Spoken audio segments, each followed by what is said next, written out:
And welcome everybody back to the Black Order podcast. My name is Foster, and today I'm going to be joined by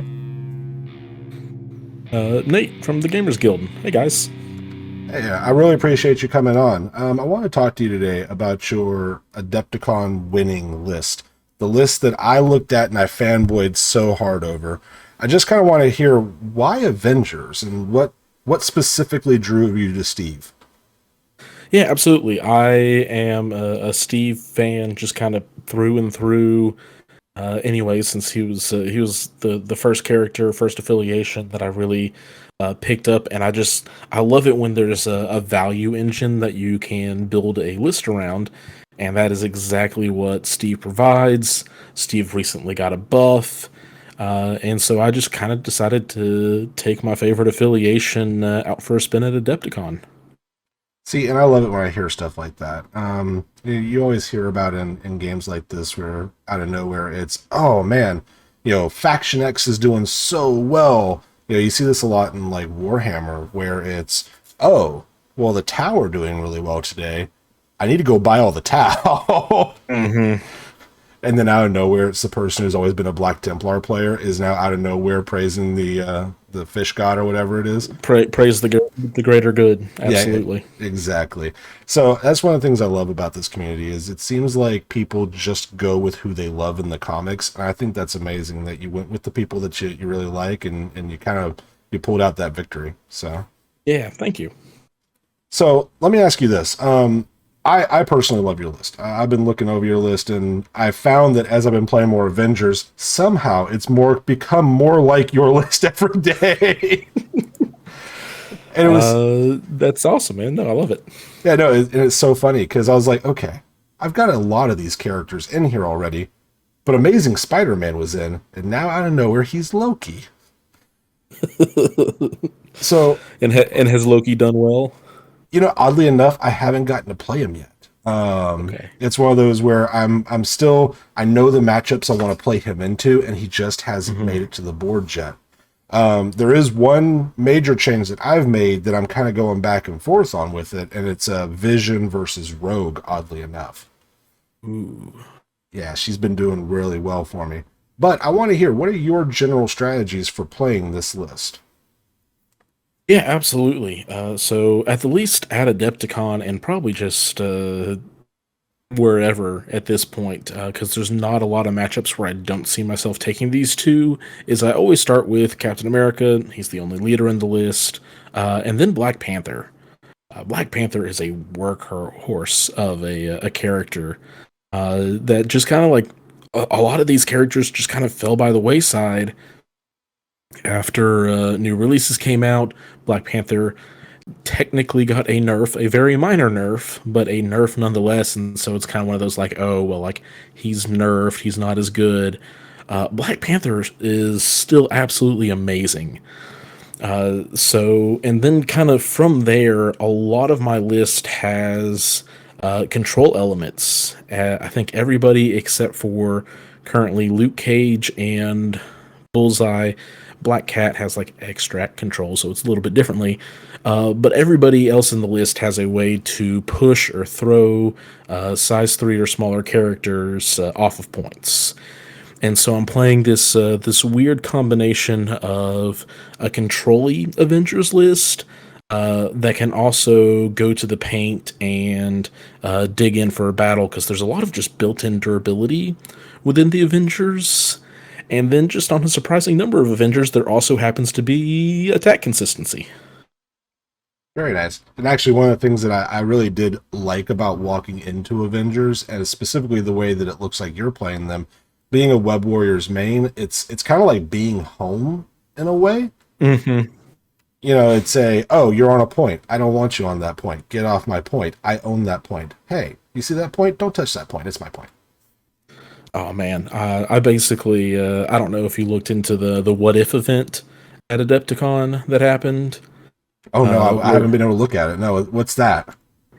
So basically, it was a snake draft format, really cool, where you go pick a player. You have 8 people doing a draft of pretty much all of the characters that were released at the time.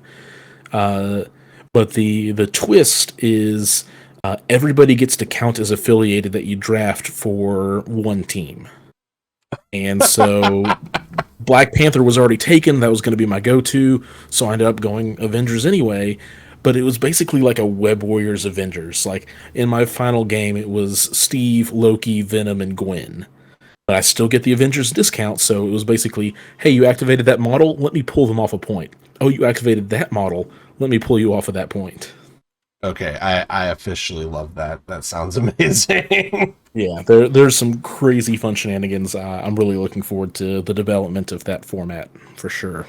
Well, and it's one of those things also. I feel bad for my local gaming group because I'm that guy in the corner that's like ranting and raving about how amazing Spider-Man should be in the Avengers. He lived in the tower, you know. And I think about stuff like that where it's like, man, if he was in Steve Avengers, I know why they didn't do it. Having a range 6 attacker with strength 7 for one is wrong on many levels.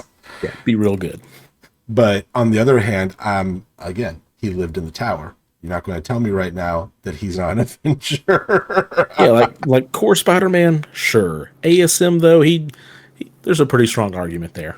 Yeah, but it's also one of those, and I think that for a lot of people, they don't look at it this way, that it's not going to always be your favorite people or where they need to be. It's kind of like Nebula in the comics was a part of the Black Order for a while. Technically, she should be on Black Order, but giving Black Order a 2-threat in affiliation doesn't sound like a good idea right now. Please no. So, speaking of things that we fear, because everybody fears the Black Order, what were some of the lists that you really just did not want to face? Well, unsurprisingly, Black Order was one of those. I ended up having a couple of tech pieces for that matchup. One of them being Luke Cage with Heroes for Hire. It's one of those characters that Black Order does not like to see because he also reduces damage by 1.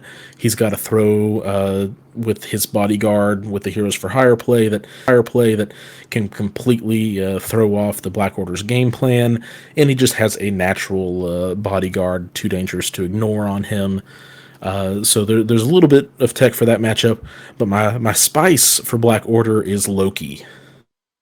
Because all of a sudden Thanos can't just move 3 people, or I guess really, 2 or 3 people on turn 1.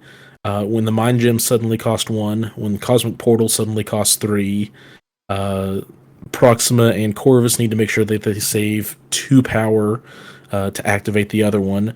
Corvus doesn't count blanks unless he's spending 4 power. So Loki just really heavily taxes the opponent's team there. And then on the other side, you help at least mitigate Corvus's easy access to criticals. And of course, Loki also just absolutely smacks when he's the only other character who counts blanks as successes on offense. So Loki can turn it around and dish out damage pretty well too. Now, and that is the interesting thing, because you and I had talked before through Discord about Amazing Spider-Man versus Loki. And you had told me that, Loki does have very similar with I Am a God blanks as Amazing Spider-Man with rerolls. And, showed me the math. And I'm like, well, hot damn, he does. And that's just crazy to me. Like, having Amazing Spider-Man, who is a defensive unit, being almost, not quite, but almost out-defensived by our Trickster God, who brings all the other utility. Just it's insane. I'm actually right now working on an article about my thoughts on Loki, and I'm trying very hard not to just call Tom Hiddleston himself and seeing if he'll be a guest, so I can fanboy over him and Loki at the same time. That would be awesome.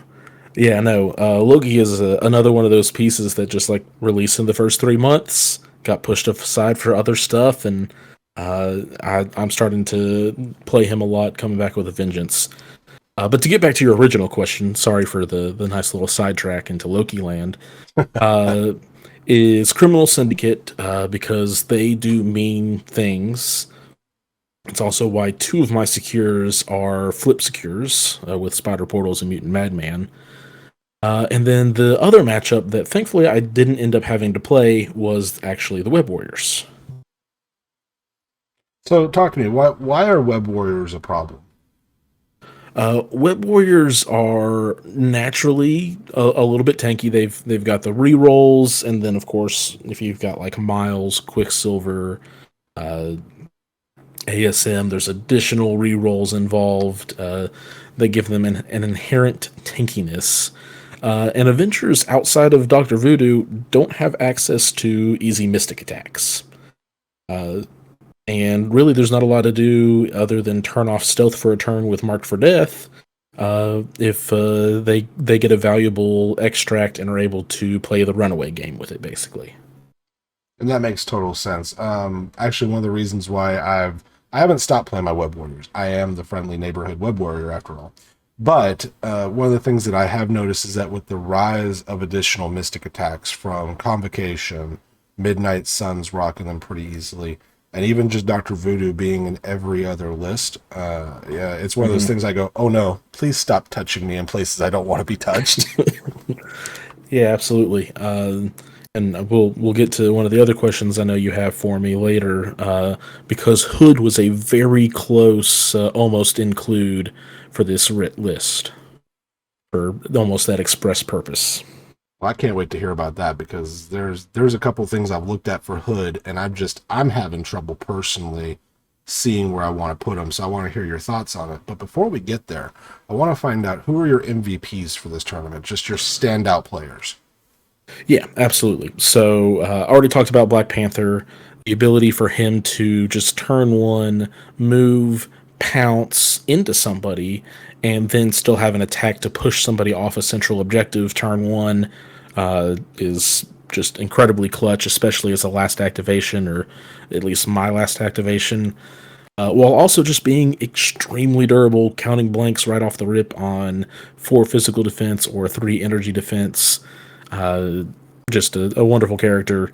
Also being able to spend one and get full rerolls, not just on the next attack, but all of your attacks that Black Panther makes that turn. Makes him also very good at consistently dealing out damage, especially when you probably get the 2 power back that you need to then pounce, etc. And then I'm going to give third MVP spot to Loki because people just aren't used to playing against him right now. And so the trickster shenanigans that he was able to get up to, amongst other things, just really let him shine in a couple of matchups.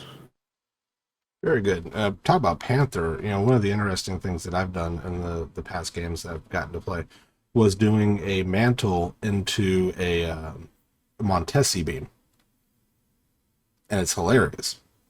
Because out of nowhere, Panther's hitting a whole bunch of people. And people don't really think about it that way. It's getting those rerolls is major for that damage potential. And then on top of that, if they do survive, and if you do have enough power, you can then pounce on them. And I, being a more aggressive player, which is kind of odd saying that as a Web Warriors player, but I do play a bit more aggressively with them. Having any sort of guaranteed damage versus a defensive roll, versus saying I'm going to hit you with the 4 dice and oops, I rolled all blanks is always fantastic. Absolutely. So that does bring us to we know the MVPs. We know who's the best. Who is getting dropped though from your list if we're looking to optimize it, and who's coming in? So first, it's not necessarily a drop, but maybe just a swap. Bullseye was a completely untested piece in this list going in. Only ended up bringing him in 1 game. He did fine. But I think that could very easily be any 2-threat character as long as they have 3 energy defense. It could have been Okoye, could have been Toad, could have been... Rocket's only got 2. But the big thing is I wanted to make sure I had a 2-threat that was going to be able to make valuable plays while also being able to at least have those nice 50-50 chances when you're rolling for the secures on energy. For things like deadly meteors, spider portals, and I think there's one more, but I don't remember what it's called off the top of my head. Yeah, I'm fairly certain there is, but I'm in the same boat. So Bullseye was just kind of like a, hey, we're going to plug them in. Chip damage is clutch, especially when there's so many characters out there that are web warriors who are like, no, we'll just block it all. It's like, hi, I still get one through. And similar for the Black Order and stuff like that. The character, I don't know if it's necessarily a drop, but he's definitely my 10th pick, and could have been Hood, could have been Iron Fist instead, and that's Luke Cage. I've heard a lot of people just speak ridiculously well. The games that I brought him in, he did admirable. He did fine. There wasn't anything necessarily special that he did, but he did his job, kind of a thing. So if anybody was probably going to see the drop, it probably would be Cage, and it would probably either be for Iron Fist, just because outside of Heroes for Hire, Iron Fist is a major threat once he hits 8 power, and then the other option being Hood. That makes sense. And yeah, 8 power Iron Fist is a total game changer, especially with him being able to just hop around on his own without having to move while still getting attacks in. He is a massive threat and a game swinger all on his own. Yeah, absolutely. Being able to, in the Black Order matchup, instead of like, oh, well, you're not attacking the right person anymore, it's a, oh, if you don't kill Iron Fist, the other half of your team doesn't get to activate, essentially. Well, and especially with Iron Fist, if I remember correctly, I don't have his card pulled up, but I think he also gets to count blanks against energy and physical, correct? He does within range 3, which is all that Black Order can throw at him anyway. Yeah, I think outside of Corvus, who can throw a range 4, but nobody uses it. Oh yeah, he does have the Atom Splitter, but yeah, if you're throwing an Atom Splitter at Iron Fist, I am more than okay with that. I was going to say, something has gone wrong if you're only throwing Atom Splitters with Corvus. Or something has gone terribly correct for the other side. Exactly. So let me ask you about this, though. So you put Hulk in. How often did he come into play? You know what? 0 times. Hulk is the only character in this roster that did not see the table at Adepticon. Oh, sad radioactive tear noises. Yeah, no, it's actually really surprising because I love Hulk. Hulk is a character I really enjoy playing. But I guess probably a little bit more picky than most. I specifically like bringing Hulk in on objectives like Gamma or Research Station, where it's all close together. But then I also like bringing him only at the lower threat totals. Because it just means that my opponent's going to have less tools to be able to deal with him effectively. Especially because outside of Black Order, there just aren't a lot of other lists right now that are just leaning heavily into an attrition, killy style gameplay. Maybe Guardians, you could probably say are, but outside of Gamora and Rocket, there's just not a whole lot that's really scary to Hulk there. But there wasn't a lot of times that we got to see low threat totals on Gamma or Research Station. The only time I really saw a combination that was possibly good for him was when we did a Gamma and the Senator, I believe, Mutant Extremist. Is that, I think is what it. Anyway, yeah.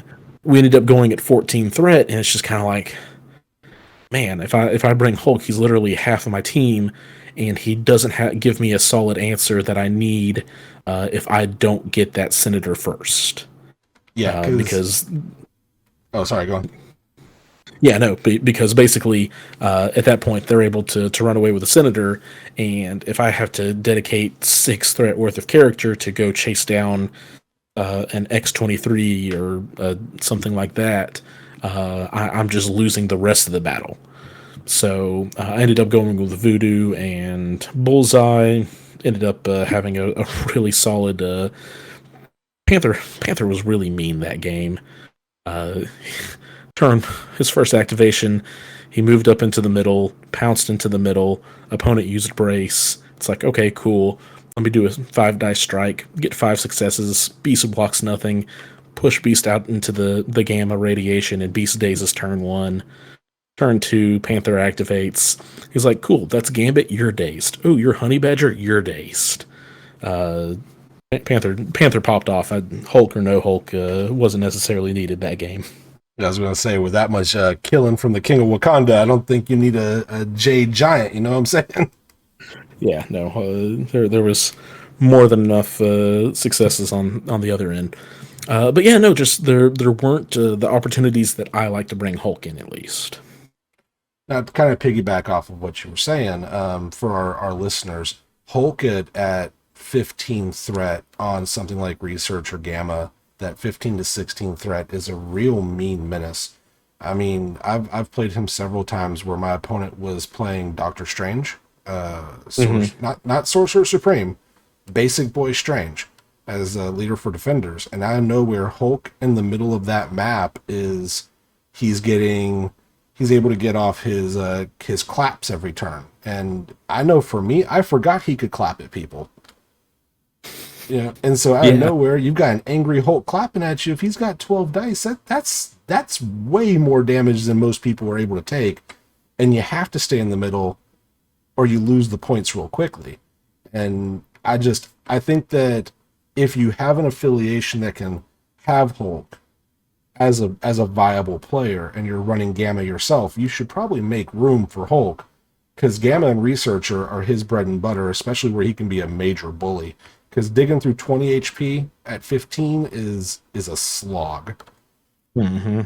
absolutely. Yeah, my special 15 on Gamma is particularly rude because it's just Cap, Hulk, and Loki. Oh, that's disgusting. Stop it. Yep, Actually, I did that. don't stop it. Keep doing it. Yeah, no, I'm gonna stop doing it to my locals. I did it once to my locals, and dice were just heavily in my favor more than they had any right to be. But at the top of round 3, he already had 3 of his characters were on the injured side, with only one other character on the map. Hulk activates first activation of round 3, KOs 3 characters, and dazes his 4th. Like it just See, I'm was over bad. here. I'm writing down all these notes because I got a local coming up and I don't want to be nice. Hey, have fun, man. Hulk on Gamma does stuff, So, especially once you throw him a couple hammers. But you know, we don't talk about hammers on Hulk. That makes people quit the game. yeah, How it big is doesn't his always. beam? Used to not. It does now. Yeah. It is such a just kind of on our Hulk train right now. It's such an interesting change. The glow up that he got made him what many would consider the worst character into one of the best characters at being a bully, which I think was always the design space they were looking for.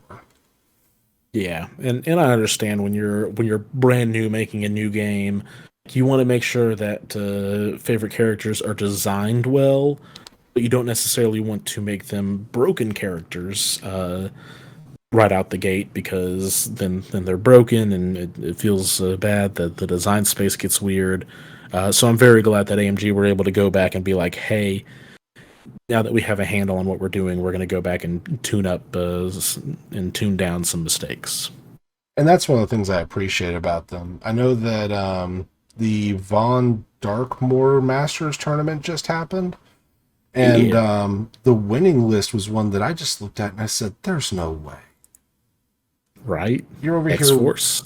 X-Force Dormammu with no cable, and your main attacker is Wolverine." I don't even know. I'm gonna hang up my blog because I don't know what's happening anymore. Yeah, it made me happy to see that. Oh yeah, me too, most definitely. And I think that that's one of the magical things about Crisis Protocol is that unlike with something like say Warhammer, where you look and you say these are definitively the best armies, if you're an Imperial Guard player and you're facing off against say current Eldar or Murder Clowns, there's no way you're going to win unless your opponent just rolls all ones. But here we've got major tournaments being won by characters that people kind of discounted for a while. Because I remember people looking at Steve Cap and going, "That's not a thing. Don't play him." And Absolutely. now he's won Adepticon. We've got X-Force winning this other tournament. I'm looking forward to seeing what happens over at NashCon in the finals of the TTS League, because from what I'm hearing, there are several lists that are bringing Sin of all people, who I've never seen on the table, and I own her. Yeah, Sin's a weird one too. I've dabbled with her a couple of times, but I'm not big brained enough to unlock what she's up to. Man, I'm looking forward to seeing those results, to be honest with you, and I need it. But if you had any advice for new players for your list, what would be, let's say, your top 3 tips on just getting the most out of this list? Ooh, all right. Let me go into the tank here real quick, I guess.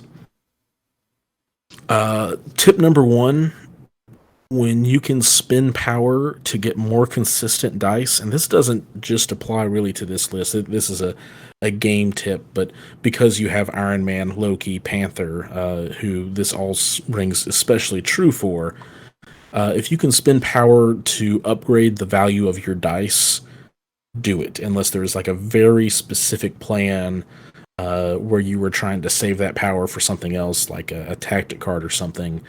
Spending the power for I Am a God, spending the power for Mantle, spending the power for Friday AI is absolutely worth it. Piece of advice number 2.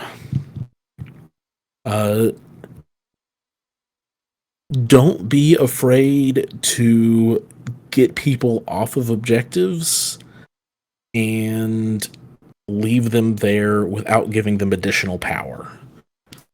So, for example, whether that is Vision just moving up and throwing somebody off of a point and then not beaming them or anything else, sometimes it's better to make your opponent waste resources, if not actions, to get back on points while making sure that they also weren't then provided power to come back swinging harder or anything else. Obviously, that if they're holding an extract objective, yeah, daze them, get rid of them, all that. And the third piece of advice is going to be play what you enjoy, and obviously it's not directly for this list, but it rings so true for me with this list. Play something that you're enjoying and getting a kick out of, and then take it and make it better. Get practice reps in. You're not going to be able to sit down with a list 2 or 3 times even and just be like, cool, I've unlocked the best version of this. Now, granted, this list wasn't necessarily a super tested one, but I've been playing Steve's Avengers for I don't know, probably seriously as a whole, just kind of like 6 months that the game has been out. I have been in the Steve dojo. So find something you like, whether that's the value engine that a team is providing, whether it's the characters, the superpowers, the play style. Find onto that, latch onto it, and start tinkering. Because like Loki is a pretty recent addition for me. This is a character that I got talked into by one of my pals on the podcast, and it's just one of those things that's like, okay, cool. Now suddenly Loki's an MVP for me. So find something you like and play with it, enjoy it, and you can kind of tune it from there. Just kind of piggyback, I think that is one of the best pieces of advice for any player, new or old, is you've got to really connect with the play style and the character when it comes to a game like this. To be honest with you, I picked up Web Warriors because I love Spider-Man, not because I love the hit and run tactics. But I've learned to love those hit and run tactics and the just massive durability of the group because I love Spider-Man. I love that comic book series. So I think that's a great piece of advice for any of our listeners, is make sure that what you're doing is what you actually like. The best part about this game is pick up what you like, and it's not going to be a bad purchase. Mm-hmm. Absolutely. So, but I really appreciate you coming on. That's going to be the end of our podcast for today. Go ahead and make sure that you guys check out the channel, Black Order podcast. And if you've got any questions, let us know down below. I hope you guys have a great evening and or day, whichever one it is you're listening to. And see you guys next time. Bye.